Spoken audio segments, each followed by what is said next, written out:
देख रहे हैं चैनल बांगे दरा और पेश खिदमत है किताब वाली जिब्रील का हिस्सा रुबाइयात।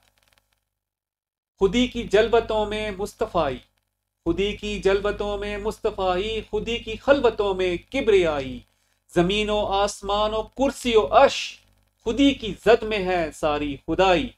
पहला शेर है कि खुदी की जलवतों में मुस्तफ़ाई, खुदी की खलवतों में किब्रियाई, यानी अगर खुदी जाहिर हो जाए, आश्कारा हो जाए, तो उसमें हज़रत मोहम्मद मुस्तफ़ा सल्लल्लाहु अलैहि वसल्लम के औसाफ नजर आते हैं।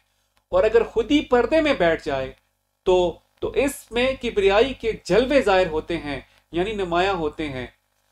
जमीन व आसमान व कुर्सी व अर्श, खुदी की जद में है सारी खुदाई। क्या जमीन और क्या आसमान, कुर्सी और अर्श सब खुदी की जद में है, यानी खुदी की जद में है सारी खुदाई। खुदाई की कोई भी चीज इससे बाहर नहीं है। अपना ख्याल रखिए और पैगाम इकबाल को फैलाने और आम करने में हमारा साथ दीजिए।